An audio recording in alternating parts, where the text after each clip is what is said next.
Einstein का नाम तो आपने जरूर सुना होगा। आप सब ये भी जानते ही होंगे कि उनकी थ्योरी ऑफ रिलेटिविटी ने दुनिया के जीने के ढंग को बदल कर रख दिया और आज हम सब उन्हीं के इसी खोज के लिए इनका सम्मान भी करते हैं। लेकिन क्या आपको मालूम है कि इस एक खोज के पीछे असफलता के अनगिनत किस्से हैं।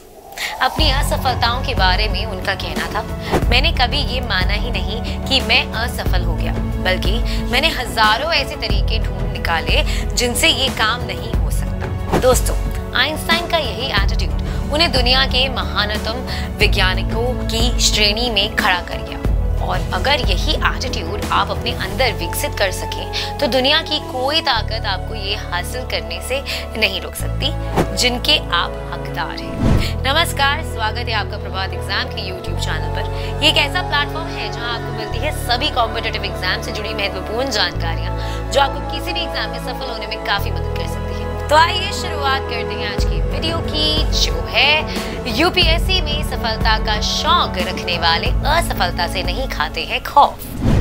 राष्ट्र कवि रामधारी सिंह दिनकर ने कहा है, सच है विपत्ति जब आती है कायर को ही दहलाती है, सूरमे नहीं विचलित होते, क्षण एक नहीं धीरज खोते, विघ्नों को गले लगाते हैं, कांटों में राह बनाते हैं। अक्सर जब हम किसी क्षेत्र या काम में असफल होते हैं तो बेहद दुखी हो जाते हैं। असफल होने का दुख इतना बड़ा लगता है कि हमारी दिनचर्या और खान पान भी प्रभावित होने लगती है।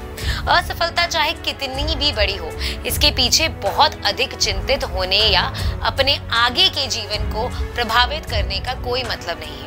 असफलता पर घंटों सोचते रहने से कुछ नहीं हासिल होगा। बहुत अधिक सोचकर अनावश्यक तनाव पैदा होगा। इसकी बजाय आपको असफलता क्यों मिली, इसके कारणों की तह तक जाने की कोशिश करें। स्वयं से हुई गलतियों को ढूंढें, उन गलतियों को किस तरह ठीक किया जा सकता है इस पर विचार करें। ये जरूरी है कि आप अपनी असफलताओं के लिए बहाना ना बनाएं।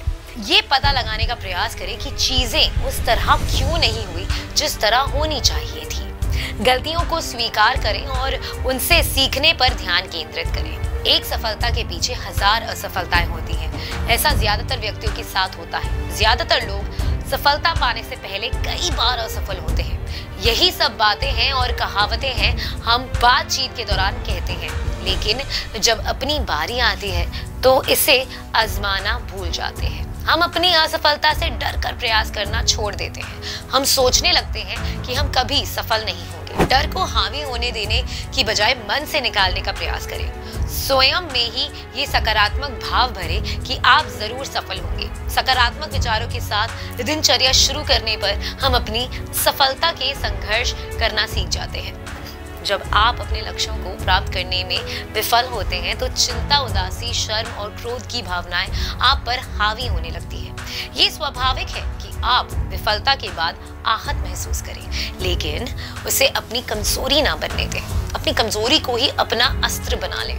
असफलता में आत्ममंथन जरूरी है, लेकिन आत्ममंथन की भी एक सीमा होती है।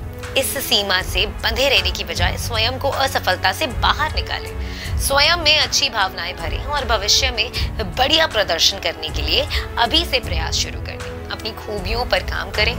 ऐसी कई महापुरुष हुए हैं जो अपने जीवन में किसी न किसी मोड़ पर असफल हुए हैं, लेकिन अपनी मेहनत से अलग अलग क्षेत्रों में बड़ी बड़ी सफलता हासिल की।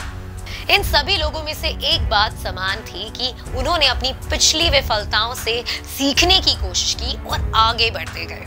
असफलता का अर्थ ये नहीं कि मैं कभी सफल नहीं होऊंगा, बल्कि इसका अर्थ ये है कि मुझे अधिक धैर्य की जरूरत है। असफलता का अर्थ ये नहीं है कि तुमने मुझे भुला दिया है, बल्कि इसका अर्थ ये है कि तुम्हारे मन में मेरे लिए अन्य योजना है। असफल तब होते हैं जब आप एक और कोशिश करना छोड़ देते हैं, और जबकि बड़ी असफलता हमेशा बड़ी मुश्किलों के बाद ही मिलती है। इसीलिए यदि आप अपने किसी लक्ष्य को हासिल करने के बारे में बार बार असफल हो रहे हैं तो इसका मतलब ये है कि आपका लक्ष्य बहुत ज्यादा अलग और जरूरी है, इसीलिए आसानी से पूरा नहीं हो पा रहा है। प्रत्येक सफल होने वाले व्यक्ति का अनुभव है कि हर असफलता सफलता की सीढ़ी का एक पायदान होता है। इसीलिए एक कोशिश और कीजिए। कौन जाने आप अपनी सफलता की सीढ़ी के आखिरी पायदान पर खड़े हो और आपकी यही कोशिश आपकी सफलता के लिए आखिरी कोशिश हो।